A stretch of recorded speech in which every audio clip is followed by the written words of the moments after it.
All right, I think we could probably start off now. So, good morning, everybody. My name is Venu. I am the moderator for this webinar, and thank you for joining in for this panel discussion regarding transforming digital fan experience in sports through analytics. We're really pleased to have a very good panel on board, and we have a couple of really experienced personnel from the industry, and we have our team with Fanisko. So what I'll do is before we start off, just quickly summarize a few ground rules and a few housekeeping things for the webinar. So everybody else is on mute. The panelists would be speaking. We have a set of questions that we will ask the panelists, and they would be answering them live. And what we can also do is accommodate a few audience questions. We have a Q&A panel here on Zoom. So it would be great if you have any questions, you can post it there, and we will try our best to answer them live. If not, we will probably write it down on the Q&A panel or email it to you later if we are running short on time. And what we'll do is we'll start off with a few introductions first. So I'll just quickly go on to Indivar Kushari. So Indy, thank you for joining us. He is the founder and CEO of Arc Strategy, which is an insights and strategy consulting firm based out of Toronto in Canada. And Indy was also formerly with the Canadian Football League as a chief data officer and has a rich experience in sports, in research, and with data as well. So thank you, Indy, for joining us. Welcome on board. Thank you for having me, Fanisko. All right, cool. So quickly going on to the next, we have Ricardo. Ricardo is currently with the Saskatchewan Roughriders. He is the director of IT and business intelligence, and he has a rich, he has rich experience in the data and analytics part of sport, as well as on the engineering side. And as you can see, that he has graduated from the University of Regina. He's joining us from Regina. So welcome, Ricardo. Thank you, Venu and Fanisko team. All right. So quickly moving on to the Fanisko team, we have Sathish, who is the co-founder and CEO of Fanisko. So welcome, Sathish, on board. Thanks, Venu. Looking forward for an exciting discussion for this webinar. Perfect. And we have Aravind, who is the co-founder and the chief of business development. So welcome, Aravind. Thanks, Venu. Excited for this fifth webinar series. Great to have Indy and Ricardo on board as well. Looking forward to a great discussion. All right, so let's get to the business end of this, which is the panel discussion. I'll just stop sharing my screen so that you can see all the speakers. All right, so I'll just begin with our Q&A session. And the first one is directed towards Indy and Ricardo. I'll start with Indy first. So the first question is a little broad. How can fan behavioral data enhance sports fans' experience? It's a great question, Venu. I mean, in terms of when you think about fan behavior data, I mean, at the end of the day, the world is moving towards customization. What I value as important may not be what Ricardo values as important, right? So if I have something that is of value to me, I am willing to pay money for, and Ricardo may not think highly of that. I come from a place in India where tea is very important. So the quality of tea is very important for me, right? Whereas, I'm not so fussy about coffee. Ricardo may not be like that. I don't know that about Ricardo, but understanding that at a fan level is important to sort of increase perceived value for customers. So, and that translates into many, many different things. It is not about people pay money for what they see as perceived value, right? Correct. So earlier, and I talk about a time when I joined Coca-Cola, it's about 12 years back, and we got into the idea of customization. Digital was still growing at that point of time, but you had the fact that you can't win market share at the cost of profitability, right? Absolutely. And I bring that connection to that is because you can't sort of just keep discounting, always fearing what Pepsi is going to do tomorrow, right? So you have to find value in what customers find value, and different customers find value in different things. And that is executed in sports, because through understanding of fans, through understanding of segmentation, you find out what a person wants and give something that is of value to someone. For example, in sports, we did it at the CFL. We started doing it at the CFL, but I've done previously with other organizations as well. You go and find out if this person is coming really for the on-field experience, or is that person coming for just an experience to be with friends, right? Someone values a photograph, a picture with the quarterback. Someone values an extra hot dog, right? So finding that and having packs, having that customization is important, and that's where understanding the fan and fan analytics comes in play. Absolutely agree, indeed. Thanks for sharing that. Interesting example about Pepsi and Coca-Cola. So that's something really worth pondering about. Ricardo, what's your thought on this? Sorry, Ricardo, probably you're on mute. Sorry about that. Yeah, no just echoing Indy's train of thought again. He's right on the money. So how we look at it in terms of execution mode at the team level, that behavioral data is to increase relevance and that personalized communications, just similar to what Indy was talking about in terms of what one fan values more than the other. And it's right, like a generic message. This is the modernization of advertising and engagement. If you go out to someone with a generic message about, hey, come to the game, but if I know who that favorite, the person's favorite player is, and you send out a particular message that has that particular player in it, and it says, come to the game. In our case, you see that connection.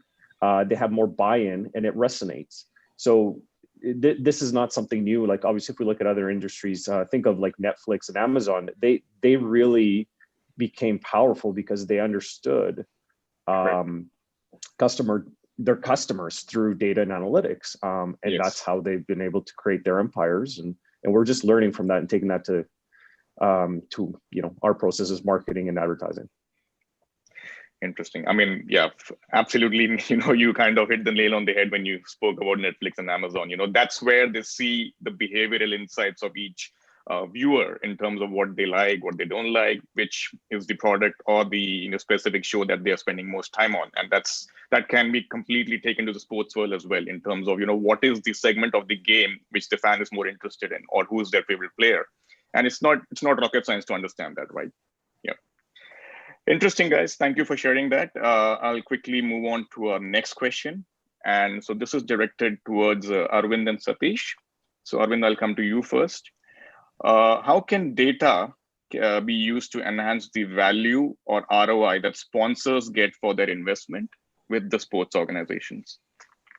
Sure thing. I'll probably talk from a sports organization standpoint, because as we all know, right, when a brand invests in a sports organization, they also have a separate marketing budget, right, that they utilize, and they do all their campaigns and promotions and whatnot. But purely looking at it from a sports organization standpoint, you absolutely need to understand the brand reach, right? You absolutely need to understand the engagement that you're going to provide, right? And also like the brand affinity, brand awareness, and finally brand equity, right? All these parameters are very important to capture from a data standpoint, right? So that now you can go back to your sponsor organizations and talk to them about, hey, we are capturing all these, right? There is data that we can analyze more, right, and provide more and more stories and information to you, right? Hey, now can we have the conversation around the monetization revenue perspective, right? At the end of the day, data will help not only to identify the fan following, right, from the sports organization standpoint, but also trying to put the brands, right, directly with the consumers, right, with the fans and provide that inherent ROI. With digital, you get that immediate feedback, right? If you're looking at the traditional mediums, then you kind of like fall into the black hole of, hey, am I like providing quantifiable metrics, right? And thereby, am I giving you the maximum ROI? Because when a sponsor invests in a sports organization, they are at least looking at 2 times the ROI that they're looking for from their investment. So if I put $1, I'm expecting at least $2, right? If the sports organizations are giving more than $2, then they're obviously doing their job extremely well, right? So some of the important metrics that needs to be captured, right, from a data perspective, will be around the sponsor brand's awareness, the reach that the sports organizations can give it to them, right, and how can we at the end of the day, right, improve the brand equity. So data plays a very prominent role in making sure that the sports organizations can add to the revenues that they bring, right, outside of your traditional the gate revenue or the merchandise, right, or other revenues that are the primary business models from an organization standpoint. Agree, and that's kind of even more relevant now in 2020, right, with zero fans in the stadium, right? So digital is the only medium to capture that data. And, gone are the days of logo slapping on the ground, where, the only thing you could do is just get people, like you said, the gate revenues and stuff, and, expect people to look at the logo, but it's much more than that in 2020. Absolutely. Great. Sathish, your thoughts on this, please. Yeah, I mean, to add to Arvind's point, right, I think the touch points are important, right? From a digital standpoint, how do you collect the data, right? So creating that engaging elements in the digital is very critical to create those touch points, which in turn give and understand more about the fans from the data they offer. And that's one thing. I mean, like everybody struggles except for the Facebooks and Instagrams, right, who have kind of mastered that. And like from how do you keep them engaged, right? I mean, everybody's engaged on Facebook and Instagram, but how do you engage fans on your own platform if you have a mobile app or if you have social channels and all those things, right? So creating that engaging touch points is critical, and then deriving metrics from that, right? How many times fans open, what do they like, what do they not like. And so that's good thing with digital, right?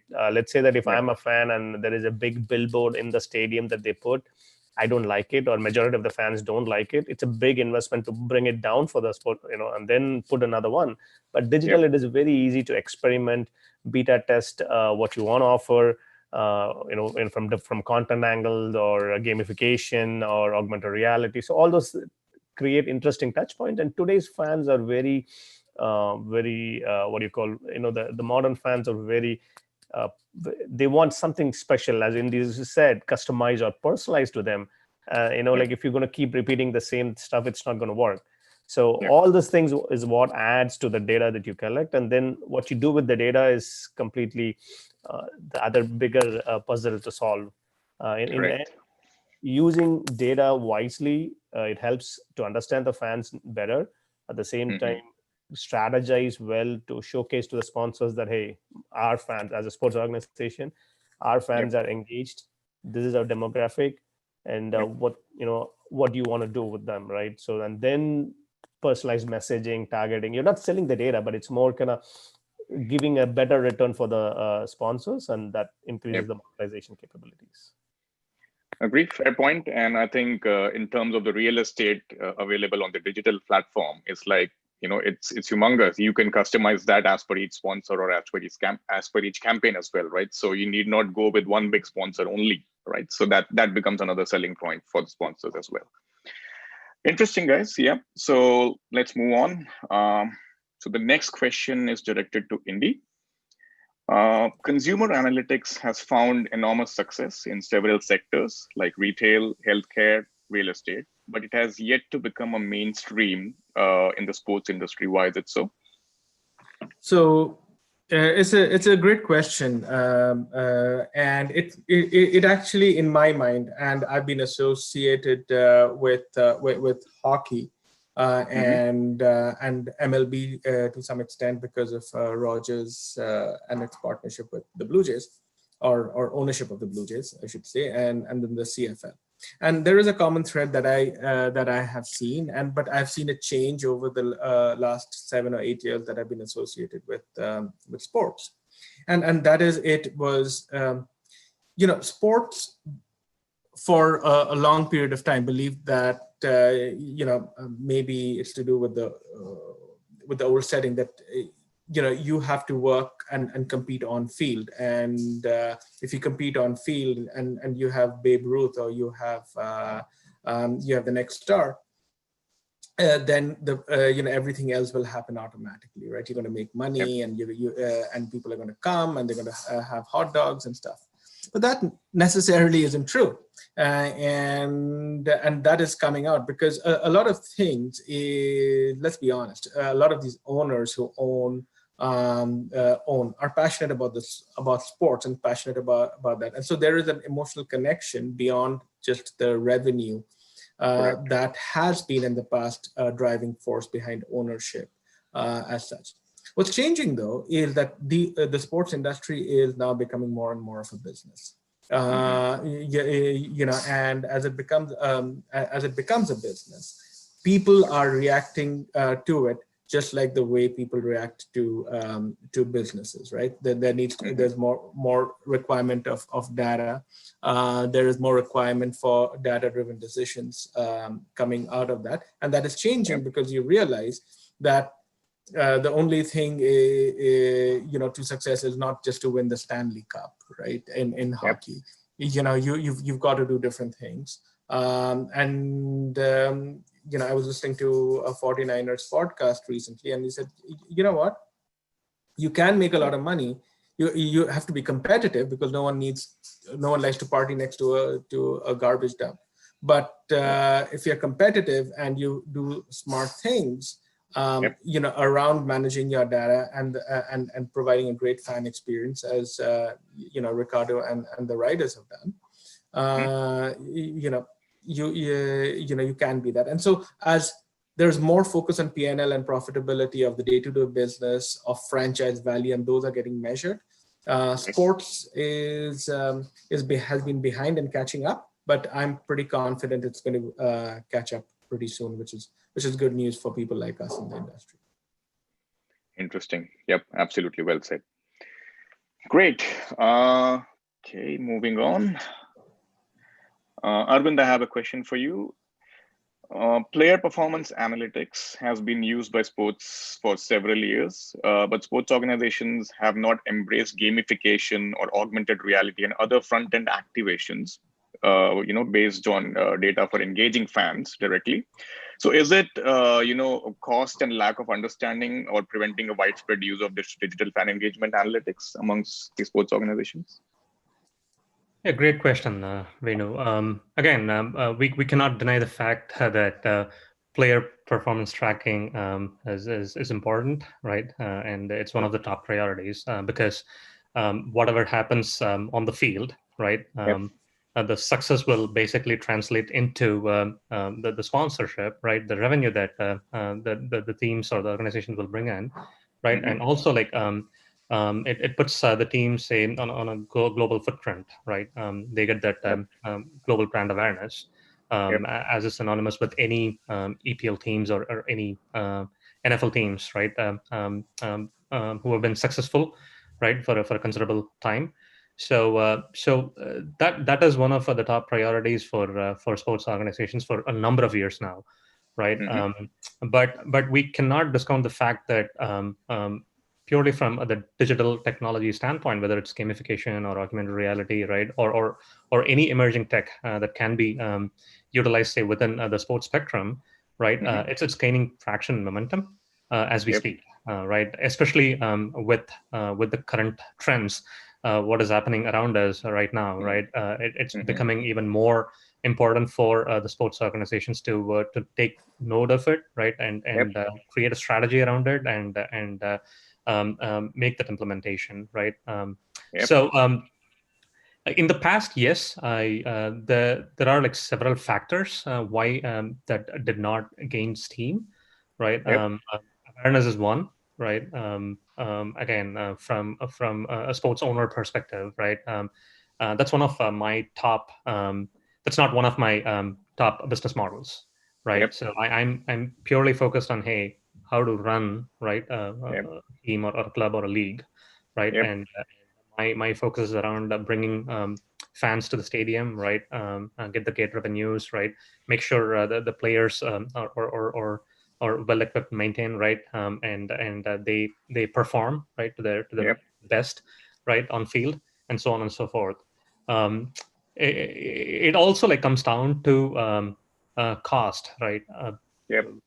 Back in 2016, when we were talking to several sports organizations, right, cost was one of a major hurdle for us, right? One side of the things, even though awareness was not there, was lacking, but they were also like looking at, hey, I mean, it's going to cost me X dollars, so what's the sort of ROI that I'll be getting, right? So it was not one of their top budgeting item too, right? For them Yep. to like embrace technologies, right, and start executing on it. So so it was a combination of, hey, this is not our primary focus, right? Two, there's not a lot of awareness around these, right, and not a lot of success stories too, because a lot of the teams in the leagues, right, if they see somebody else doing this and that becoming a success, then everybody will follow suit, right? So that was not happening, right? That was not catching up fire.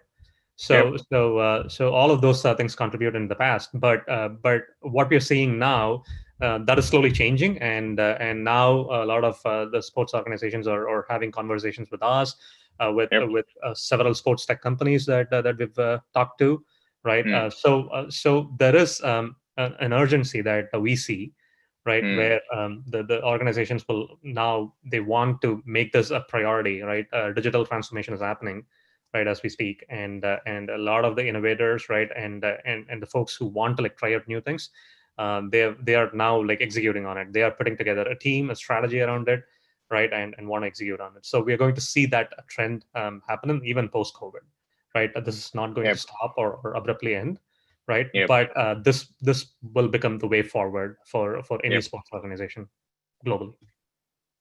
Agree. And as they say, necessity is the mother of all inventions. So I think that's what we are seeing in 2020 with all the teams adopting digital as a strategy going forward. So yeah, it's interesting, although it's a forced change, but it's also interesting to see, how teams are kind of using this and differentiating their strategy, amongst their peers as well. Because, it's easy to say go digital, but what do you do differently than the other teams is also important in going digital.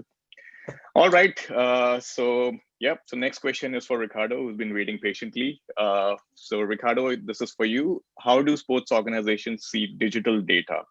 Is it a mere nice to have, or or is it something that does not get utilized effectively? In your experience of dealing with the Roughriders, if you could throw some light. That's a really good question, Benny. And I really want to take Aravind's train thought, because it's really relevant around this. No doubt that all teams or most sport leagues are capturing data, but that really, where you kind of ask the question is like, is this a nice to have or something that everybody's doing it because everybody's doing it, or is it effective?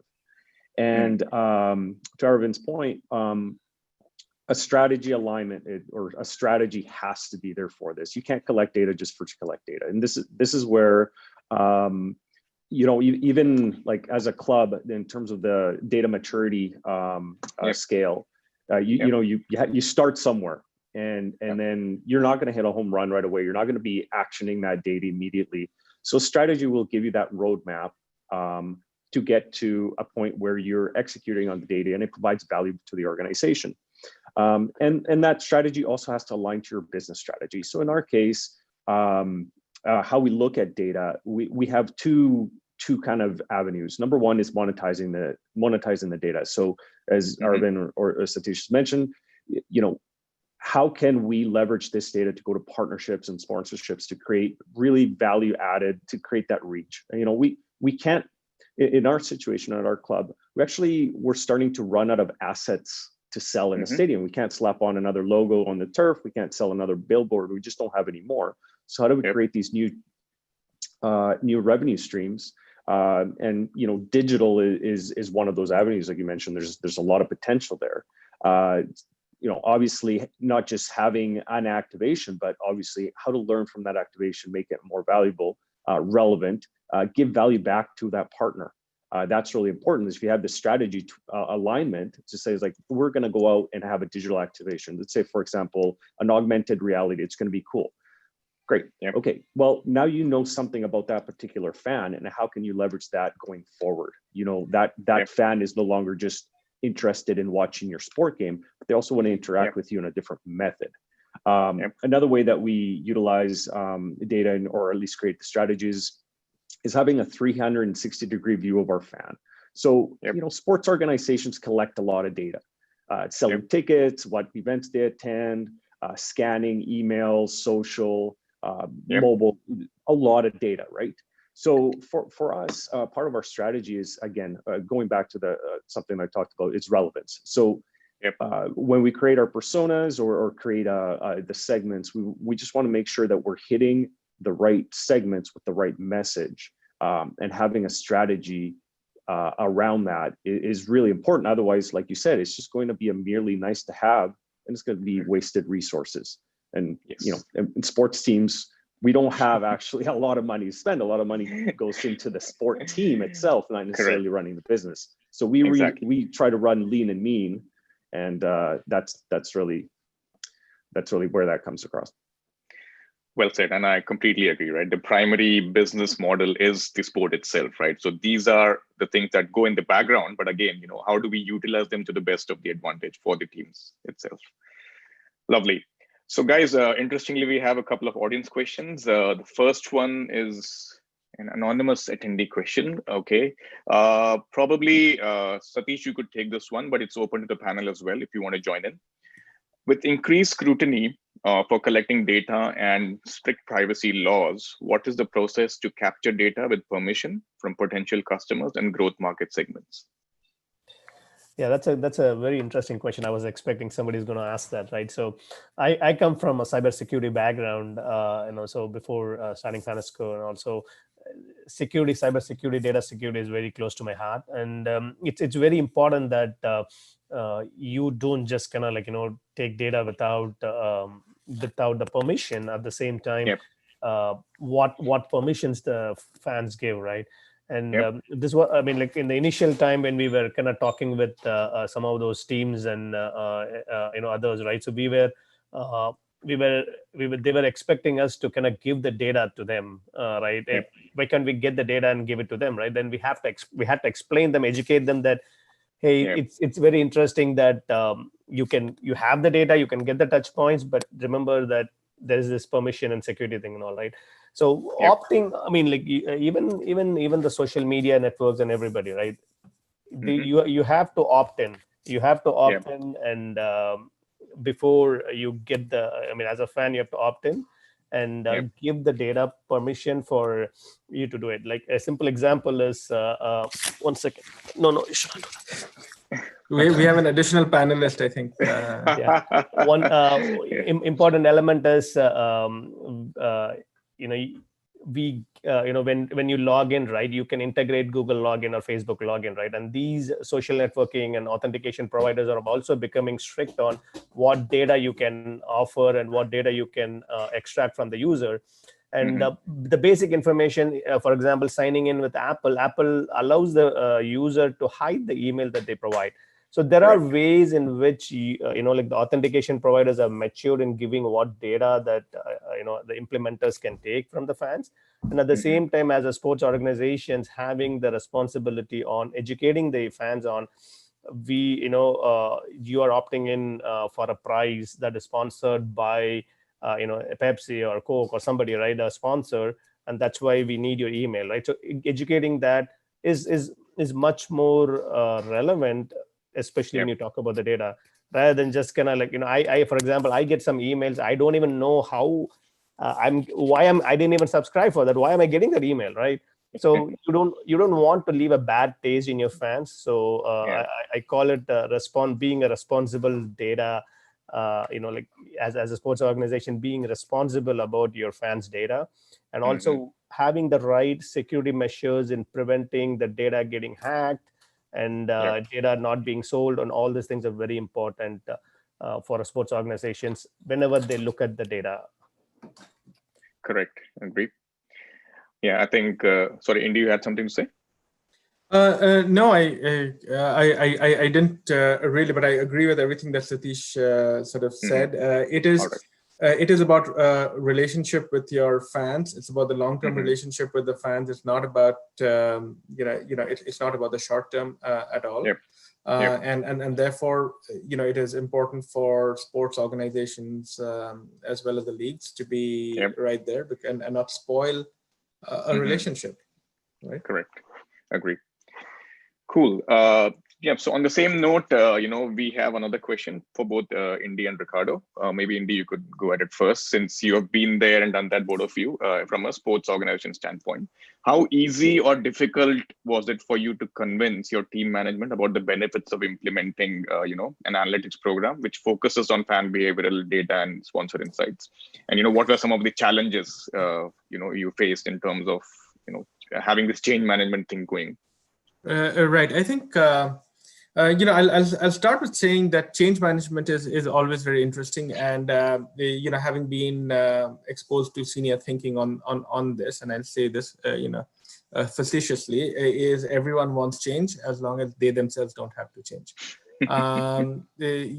So that's an ongoing battle to change anything, and in business way before digital happened, or whether in sports. Yep. The thing is, as the data guy, I would say that I've always worked in an environment where there was an interest in understanding data. Otherwise, my position wouldn't have happened, and I wouldn't be in the room to have that conversation. However, I wouldn't say it hasn't been, and this I'm talking about pre-COVID, right? It wasn't very hard to try something as long as it was within budget, and there was a stronger path to ROI or a way to do that. Now, the bigger role for a data leader, like Ricardo finds himself in, or I was in the past, is the ability to communicate and clearly connect the data with the data with the business. And so my advice or suggestion to agency partners such as Fanisko and others who may be in is be responsible about ROI, be responsible about how it's measured, be responsible about experimenting, and also sort of show cases of implementation, concisely and cogently, so that others, so that Ricardo can take it forward in the organization. So, so again, it's always a challenge, but it's all about communication and the drawing out of risk. So, Ricardo. Thanks, Sunny. It feels like you always take my answer right before I get to it, but at a team level, just give you a little bit of history. So I've been with the club for 6 years, and initially I was brought in for the data side. So that question around convincing the management team, I think the real crux of it is not necessarily convincing the team that data needs to be collected, but what's the value? I had a situation where after several years of building up our data infrastructure, our processes, our governance, and going up again that data maturity life cycle. One of our executives asked me, "So what? So what is this? Like, fancy chart, or is this report? Like we could do this with Excel or something along those lines?" And that can come from, like Indy said, communications, and also alignment with the strategy, with business, and so on. And actually, for me, when that question was asked, "So what? What's the value? Why are we doing this? Why are you spending money, where we could be putting it somewhere else?" And it is in communication. both showing the what the investment can do. One of the big wins that we had at the club is we invested a significant amount of money and time and resources to really understand our fans, and not just through behavioral data. So we conducted a very comprehensive fan study where we created personas, but we didn't just do like, oh, who attended games, jerseys, kits, whatever. We actually asked them questions around why they love the team, why they love the sport, why they come to the game, but more at a social, emotional level, sociographic level. And that's paid off dividends because now we all have internally the same vocabulary when we talk about our segments. We know when we create a marketing campaign who we're targeting. And it just becomes easy, and it's top down in terms of the change management. How it was sold and communicated was really important, because now from retail and ticketing and marketing and everybody in the business lines knows when we say this segment or this persona, we all know why they come and what they're looking for. It's very easy, and that's where that question, so what? Well, now I can answer. Well, so what? Now we know how to communicate with our customers and really hit home that message. And that's when you very easily start talking about, okay, now let's go back and compare our ROI from our previous marketing campaigns to now, and we can show the so what means more dollars. Agreed. Bottom line. Yeah, absolutely. You nailed it. Yeah. I mean, the example that you shared was, exactly apt for the question that was given to you, right? In terms of understanding each fan separately and, understanding their behaviors, their likes, their dislikes, and how do we target them specifically for each campaign. Perfect. So there are a couple of other questions as well from the audience. I'll go with this one first. So because, again, Indy and Ricardo, this is quite relevant in your context. How important is the stadium's arena or infrastructure when it comes to data recollection? So this is interesting. I'll pass it to Ricardo so that he doesn't claim I steal his answers. All right. I'll say this. The purpose of what data collection you're doing will really drive the infrastructure. So the answer can be absolutely if you're trying to create a lot of data or metrics and interactions and things at the venue.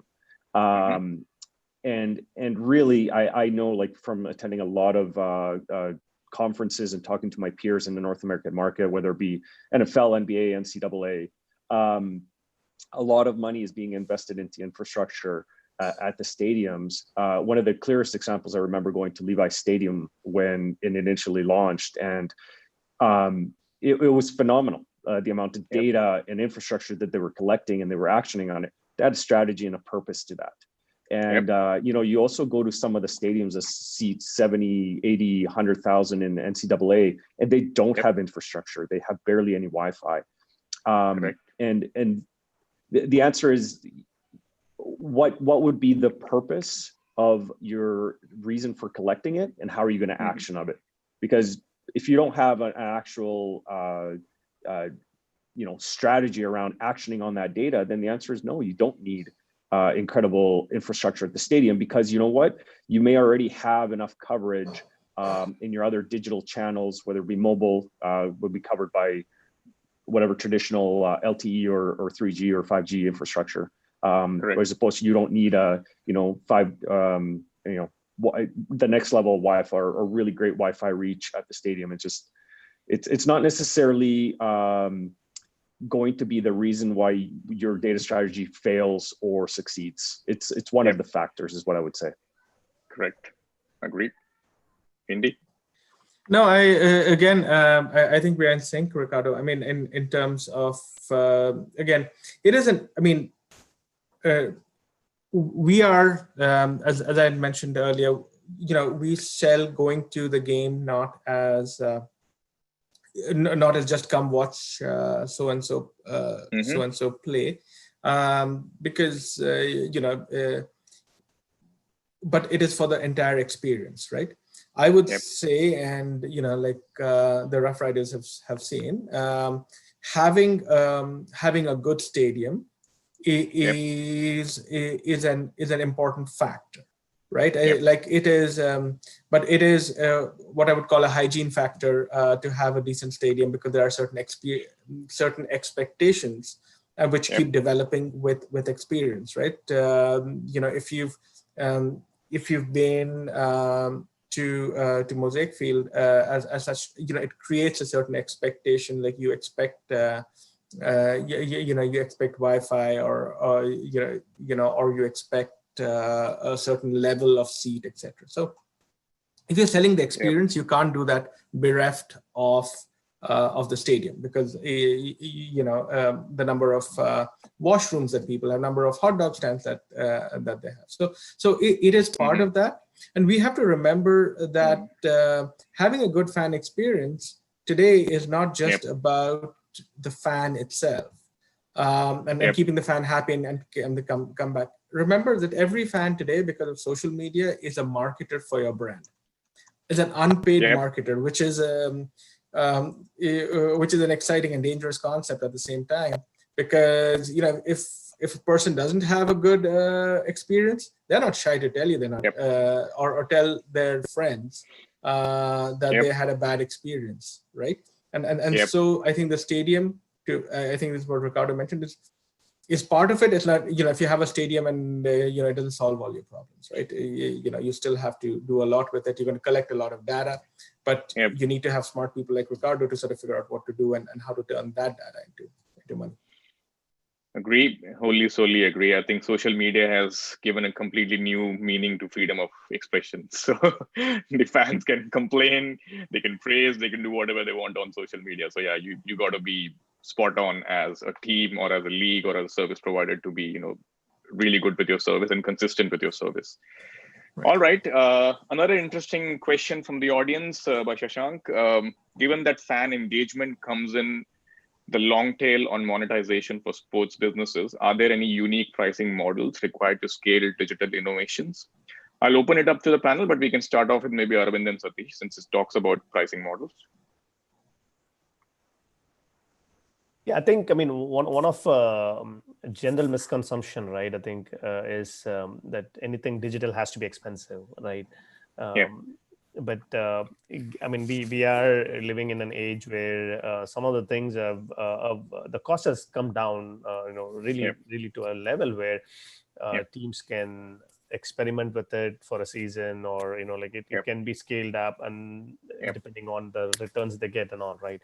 So traditionally, and also remember, like in case of a stadium, whether you have 5 people coming into the stadium or 500,000 people, the expense or the cost of putting up a banner or a billboard is the same, right? In digital, that's where we differ, where the pricings are always going to be on the monthly active users, or those metrics, daily active users, right? So how many active users actually participated in this particular digital activation is how the pricing model differentiates, right? So for when the sports organizations works with the product company, and the pricing model is always going to be on the active user metric. So let's say that the majority of them, that the cost is going to be on the digital infrastructure. So in this case, let's say that in case of Roughriders, right, so their monthly active users is going to be like, say, 50,000, right? So they're going to only pay for the 50,000, not for 1 million active users, which is a good problem to have when that monthly active users increases to 1 million. But that gives them a flexibility to see that, hey, that I'm able to keep so many users engaged, and then Ricardo can take it to the management and say that, hey, having 1 million active users is a good problem to have, and the cost associated is going to be significantly lesser when compared to the returns we get. So every digital activation has that capability in digital, unlike in the traditional world. So cost is always as much. The misconception is it's going to be expensive. No, it's not. Agree. So, Arvind, before coming to, there's another question which is on similar lines, and I just thought I can address that by Akhil. So he's also asking about implementation of cost for, return to work for AR facilities as of today. How big a challenge is it? I'll probably make it generic, right? Sure. Yeah. So, I mean, as Sathish already pointed out, a few years back, yes, cost was one of the major factors, right? Because if you look at it, some of the technologies that we are seeing now, right, back then, say 3 years, 5 years back, were not matured, enough, right? So obviously, there will be like a huge effect, right, from a cost perspective, but that has come down drastically, right? The question that we should be asking is, as a sports organization, right? I mean, do I have the vision, right, to go through that process, right? That's the most important thing. Do we have the people, right, to execute on that vision, right? Do I have that strategy, right, to make these things happen? Because cost is one of the factors, but it is not the driving factor in today's world, right? You can there are like several providers that that a team can basically go with, right, at the end of the day. So it should come down to, hey, do I have the vision? Do I have the strategy? Do I have the people to execute on it? Right. That's the most important factor that I see. Right. And then like cost and everything else, right, becomes just another topic for discussion and agreeing upon. The most important thing, right, when we venture into these kind of initiatives, you got to try a few things. There will be success stories. There will be some failures, but failures or stepping stone, right, from the learning process standpoint. So you learn from it, right? You pick certain things around, you move certain things around, and then you come up with a better version, a different version, right? And see say how that works for you. The cost for doing that is not humongous when you compare that against the traditional methodologies, right? With digital, these things are extremely possible. The timelines are shortened, right? It doesn't take a lot of time to execute on these kind of simple digital activations or strategies, right? The cost is very limited from that perspective as well. So at the end of the day, right, it's all about the right vision, right strategy, right, and the right team to execute on those. Cost is not the main factor here. It's one of the factors, and it's not one of the top factors as well, from my perspective. Agreed. Yep. And I think it's interesting when you and Sathish mentioned about, it's no longer a one-stop shop thing that you need to do as a, big bang solution. You can try smaller things and, compartmentalize it and, then kind of put the pieces together. So that's what digital allows you. You need not do, everything at once, in fact, look at smaller wins and then kind of look at the bigger picture. Interesting. Okay. So we have one more question from the audience. So good on the audience for keeping the questions bandwagon going. So by Brett, how are your organizations measuring ROI or brand lift metrics? Are there attribution partners you would recommend? So probably I'll push it to both Indy and Ricardo once again, since you are from the from the team side. Indy, you want to go first? Yeah, sure. There are, at the end of the day, we have to be very responsible towards to other sponsors and partners in terms of saying, okay, you're doing this engagement, and what does it do? And our role in organizations like teams and leagues is to make sure that measurement is responsible, right?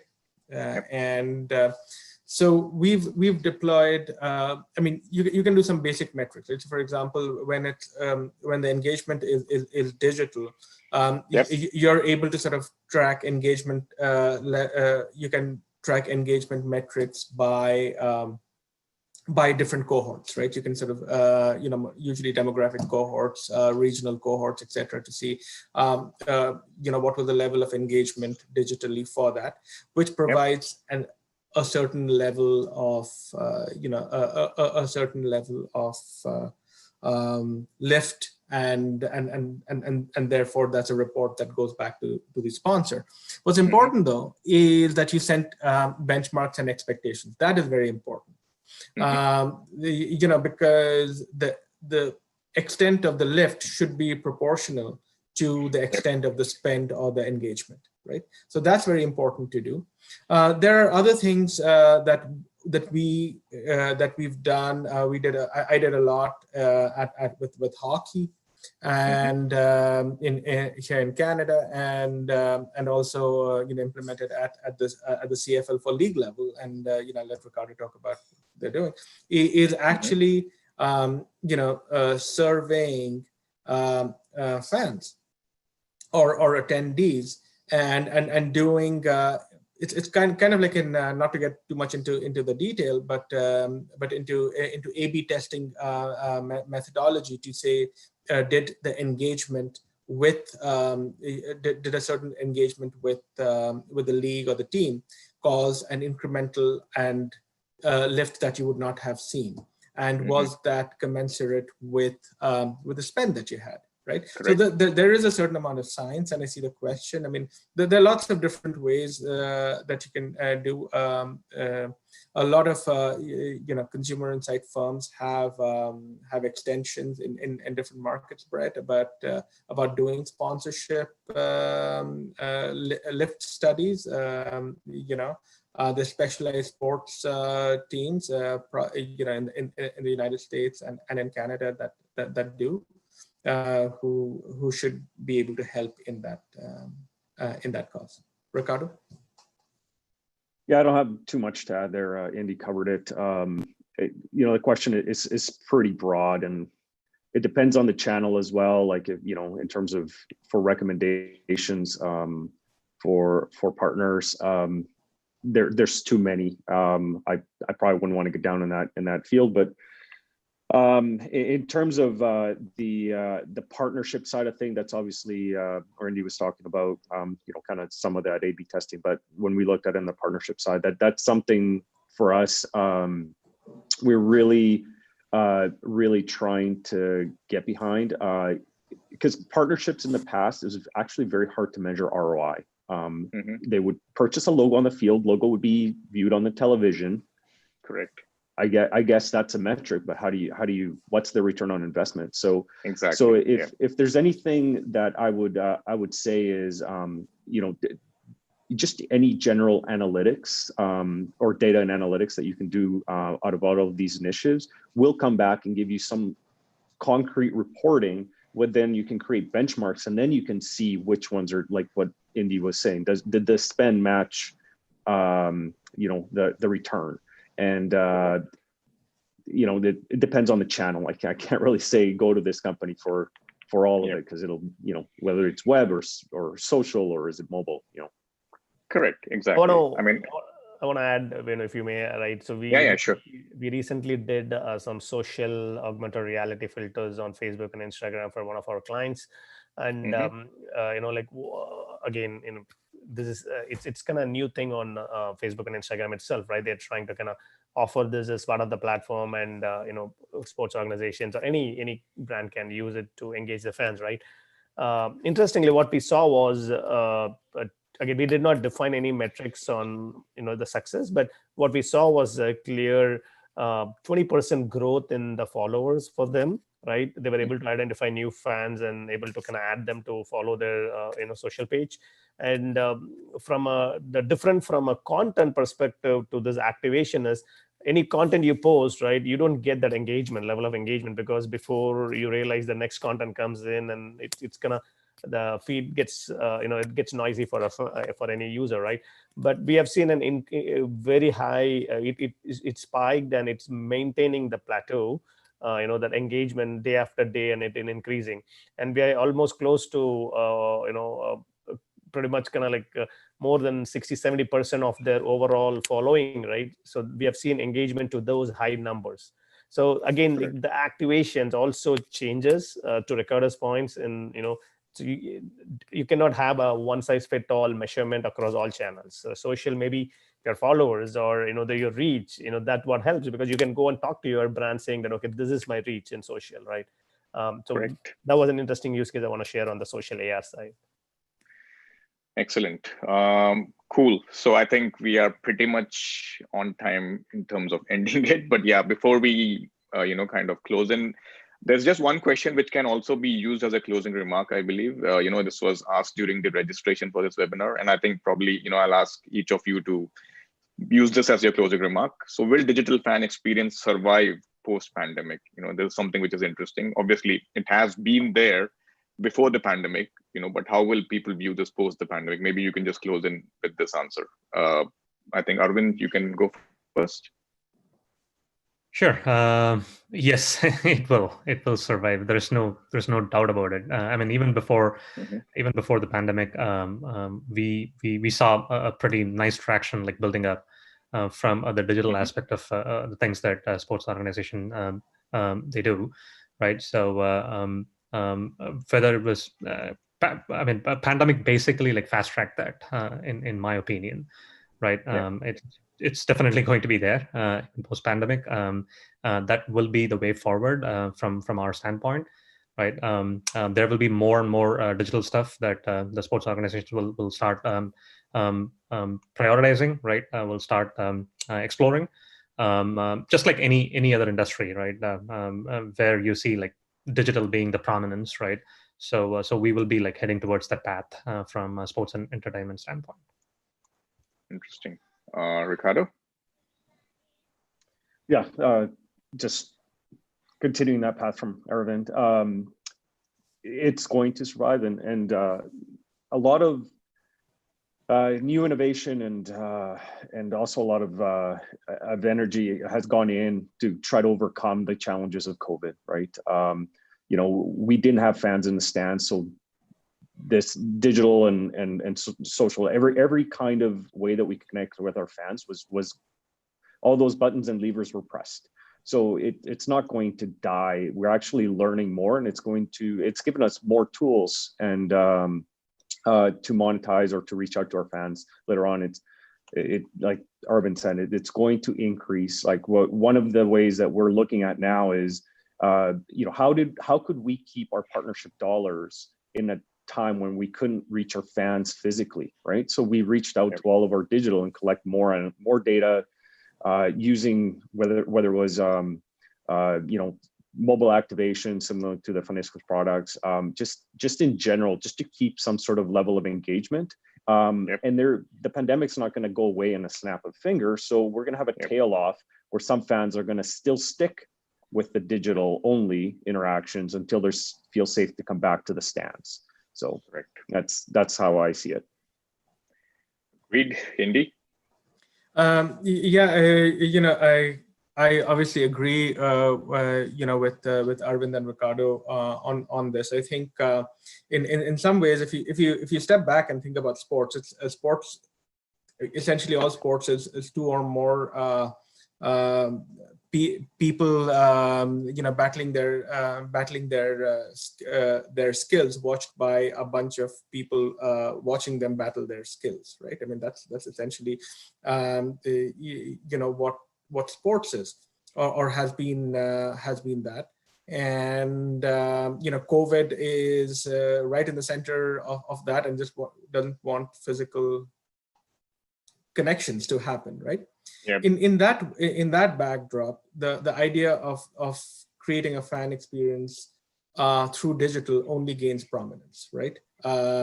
Because even though it's a small percentage of overall fans of a league that go to a physical stand, now everyone is that you're trying to sort of reach them digitally and have some form of same dopamine hit through digital, right? So with that background, like the Riders and all other teams, right, across sports are looking to create more digital real estate that they want to sort of sell, to sponsors, and also serve to create fan experiences, right, that keep them engaged in various ways without stepping on privacy, without over cluttering, but engaging them in a way in which our the collective revenue stay as well as the experiences stay. So